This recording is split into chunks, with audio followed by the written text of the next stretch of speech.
বিসমিল্লাহির রহমানির রহিম। জীবন রক্ষাকারী অগ্রাধিকার আচরণ শীর্ষক প্রশিক্ষণ কার্যক্রমে উপস্থিত আছেন গোপালগঞ্জ জেলার ইমাম প্রশিক্ষণ একাডেমির উপপরিচালক। এখানে উপস্থিত আছেন program officer, Islamic foundation, UNICEF প্রতিনিধি। উপস্থিত আছেন এখানে ইসলামিক মিশনের দায়িত্বে কর্মরত দায়িত্বশীল কর্মকর্তা এবং চিকিৎসক এবং প্রশিক্ষণের বিভিন্ন পর্যায়ের কর্মকর্তাবৃন্দ। আরও উপস্থিত আছেন এই ইমাম প্রশিক্ষণ একাডেমিতে 102 জন প্রশিক্ষণ। আজকে আমি প্রথম দেখলাম যে আমাদের এখানে বাংলাদেশ বেতারের সহকারী পরিচালক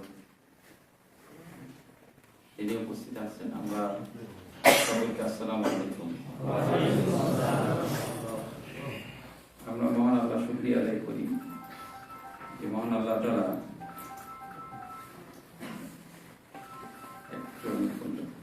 শুকরিয়া আদায় করি যে আল্লাহ তাআলা আমাদেরকে পুরো মুসলমান জাতির ইমাম বানিয়েছে।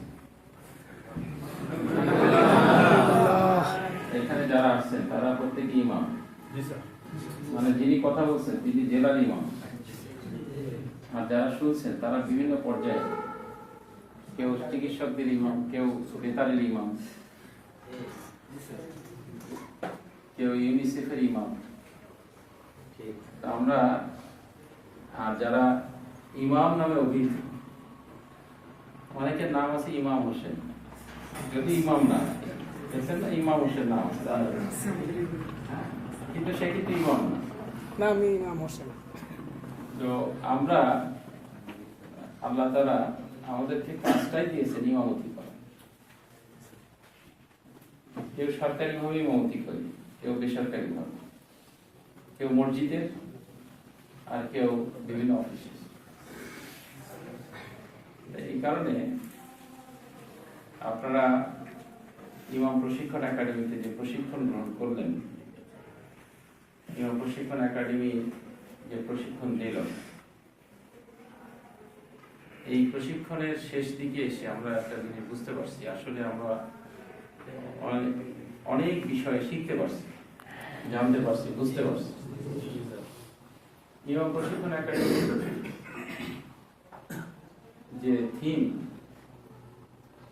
যে ফিলোসফিতে চলে, ইসলামিক ফাউন্ডেশনের আওতায় ইমামদেরকে শুধুমাত্র দুনিয়াবী শিক্ষা বা দ্বীনি শিক্ষায় শিক্ষিত করা না, প্রশিক্ষিত করা না, তাদেরকে লিডার তৈরি করা। তারা যে কিছু শিখে যাবে, এটাকে অনেকটা বলা হয় টট ট্রেনিং। তার মানে আপনারা হচ্ছেন টিচার, টিচারদের ট্রেনিং দেওয়া হচ্ছে, এটা প্রশিক্ষকদের প্রশিক্ষণ। আপনারা প্রশিক্ষক এতদিন দিয়ে আসছেন, কিন্তু তাদের প্রশিক্ষণের একটি গুরুত্বপূর্ণ সময় তাদেরকে প্রশিক্ষণ দেওয়া হয়। এগুলো প্রশিক্ষকদের প্রশিক্ষণ, এটাকে আমরা বলতে পারি যে টট ট্রেনিং। সেই প্রশিক্ষণটি আপনারা সমাপ্ত করেছেন। এই প্রশিক্ষণের মধ্যে যে বিষয়গুলো শেখা হয়েছে, আপনাদের একটা বই বের হয়েছে, আমি দেখলাম যে প্রত্যেকটা ট্রেনিং এই একটি বই তৈরি হয়। বইয়ের কলম, ছবি, লেখা, বিভিন্ন বিষয়ে আপনাদের জ্ঞানগর্ভ চিন্তা ভাবনা আলোচনা এসছে। আমি একটা বিষয় নিয়ে আজকে বলবো বলে মনস্থির করেছি।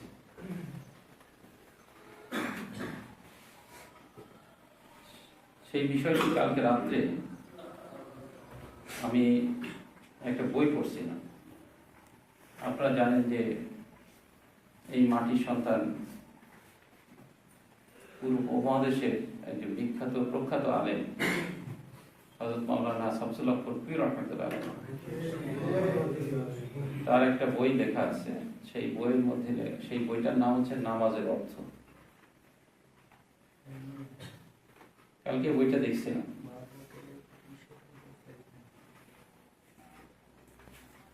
তো সেখানে কিছু গুরুত্বপূর্ণ কথা আছে, আমি হয়তো কথার ফাঁকে ফাঁকে শেয়ার করব। যে প্রসঙ্গে আমরা কথা বলতে চাচ্ছি, এই প্রশিক্ষণের অভিজ্ঞতাটি তখন কাজে লাগবে যখন আমরা এই বিষয়গুলো মনে রাখব।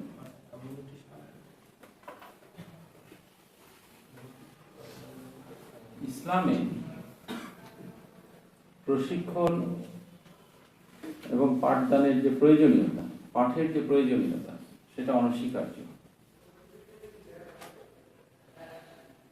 অতীব দুঃখজনক হলেও সত্য, ছাত্র অবস্থার পরে আমরা অনেকে পরিপূর্ণ একটা ইসলামিক কিতাব পড়ে শেষ করেছি এরকম অভিজ্ঞতা কম আছে। আমি অনেকে ব্যক্তিগতভাবে জিজ্ঞাসা করেছি যে আপনার এই উইকেটটা লাগাই,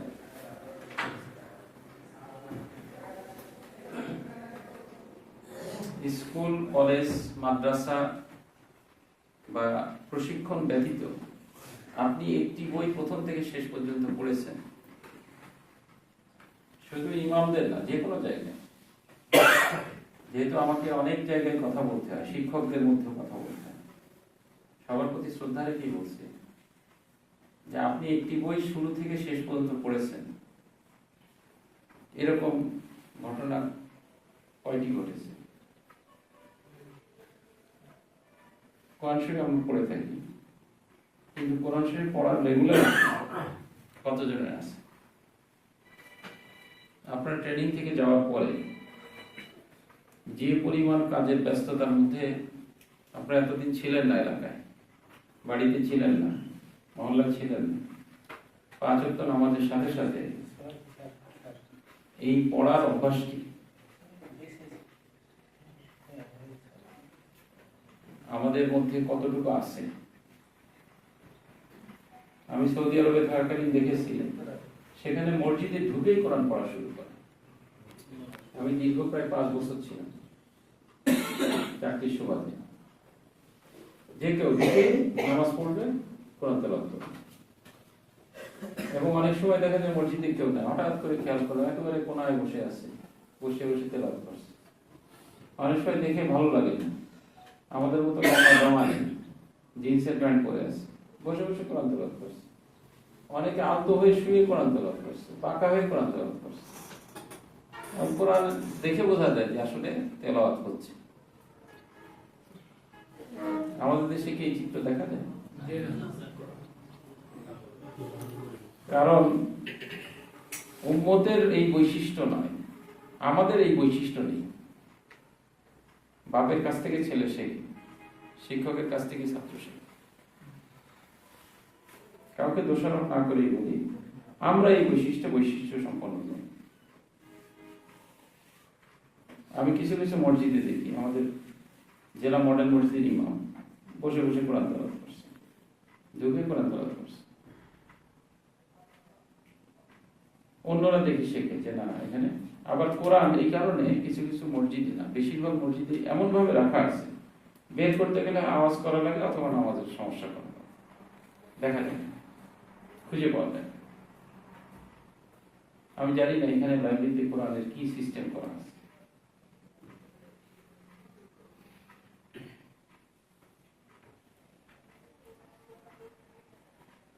আল্লাহর কালাম আল্লাহর লাউহে মাহফুজ থেকে এসছে। এখানে আসার পরে অনেক পদ্ধতি প্রক্রিয়া আপনারা জানেন। সবগুলো পৃথিবীতে একমাত্র আল্লাহ তাআলাকে ধরা যায় না, কিন্তু আল্লাহর কালামকে ধরা যায়।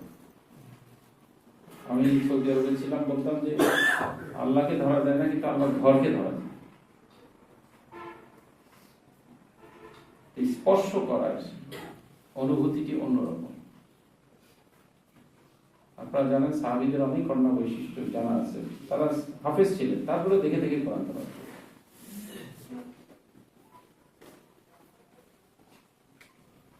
এই জন্য আজকে আমরা সমাপনী দিবসে এই বিষয়টি বলবো যে যতগুলো বিষয় এখানে আমরা আলোচনা করেছি আর করব, আজকে ইউনিসেফের উদ্যোগে যে অনুষ্ঠানটি 2 দিনের প্রশিক্ষণ, আমাদের রেফারেন্সিং পয়েন্ট যদি কোরআন হয়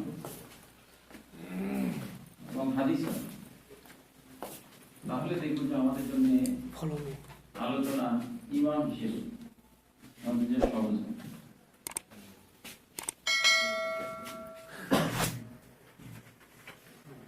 আল্লাহ আমাদেরকে তৌফিক দান করেন, আমিন। এমনকি এরকম কিছু কিছু আলেমদের কাছে আমার অনেক বন্ধু মুফতি আছে, মুহাদ্দিস, বাংলাদেশের বিখ্যাত প্রখ্যাত অনেক আলেমই আমার খুব ঘনিষ্ঠ। তাদের সাথে আমার সাথে ভাই ভাই সম্পর্ক। তো তাদের কারো কারো মুখে এই অভিযোগও শুনেছি যে বাংলাদেশে সবচেয়ে বেশি হাফেজ, কিন্তু রমজান মাসের আগে শাবান মাসে সবাই জোরে সোরে তেলাওয়াত শুরু করে। কথা কি ঠিক?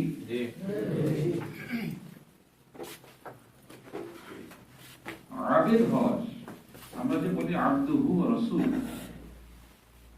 নামাজের মধ্যে, মানে রাসূল সাল্লাল্লাহু আলাইহি ওয়াসাল্লাম সাহাবীরা আবেদ ছিলেন, এরপরে রিসালাতের দায়িত্ব পালন করেছেন।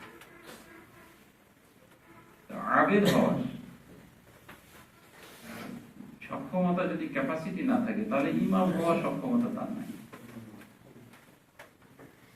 একজন আবেদ নয় কিন্তু সে ইমাম, এটা হতে পারে? আবেদই তো আব্দুল্লাহ।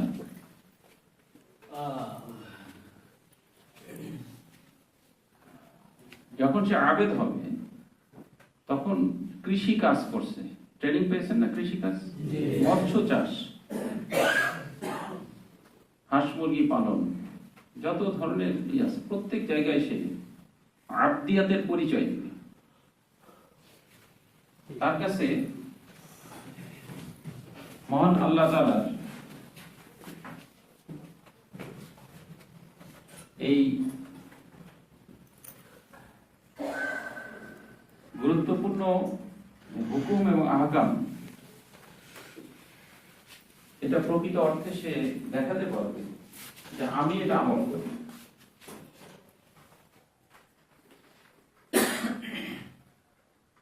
আমরা পৃথিবীর ইতিহাসে এরকম অনেক ঘটনা দেখি যে সাহাবীদের দেখে মুসলমান হয়ে গেছে। আমরা ঘটনা শুনেছি ইন্দোনেশিয়ায় মুসলমান হয়েছে কিভাবে সবাই, পৃথিবীর সবচেয়ে বেশি তো ইন্দোনেশিয়া মুসলমান। কয়েকজন সাহাবী সেখানে গিয়েছে,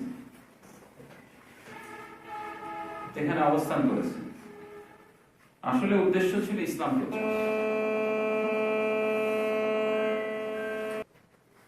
কিন্তু দেখাচ্ছে ব্যবসা।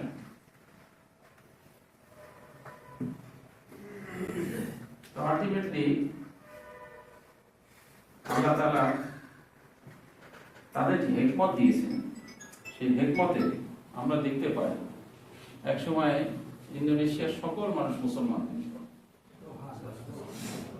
আপনার ঘটনাটা জেনে নিন। এমনকি সেদিন আমি বলেছিলাম, আপনারা ছিলেন না, সেদিন আমাদের ইসলামিক সাংস্কৃতিক অনুষ্ঠান। যদি আমরা সম্রাট হেরাক্লিয়াসের যে গোয়েন্দা বাহিনী, তারা এসে যে মেসেজ দিল যে কি ব্যাপার এখানে টিকতে পারছে না কেন মুসলমানদের কাছে, আরো বেদুইনদের কাছে, যে কোয়ালিটিগুলোর কথা বললো, এরা মুসলমান গোয়েন্দা সংস্থা ছিল না, খ্রিস্টান গোয়েন্দা সংস্থা ছিল। সেই কোয়ালিটিগুলো আমরা কতটুকু ডেভেলপ করতে পারছি। এই জন্য আমার আহ্বান থাকবে, আজকে আপনাদের সাথে আমাদের সর্বশেষ সমাপনী, এটা একটা সর্বশেষ শেষ,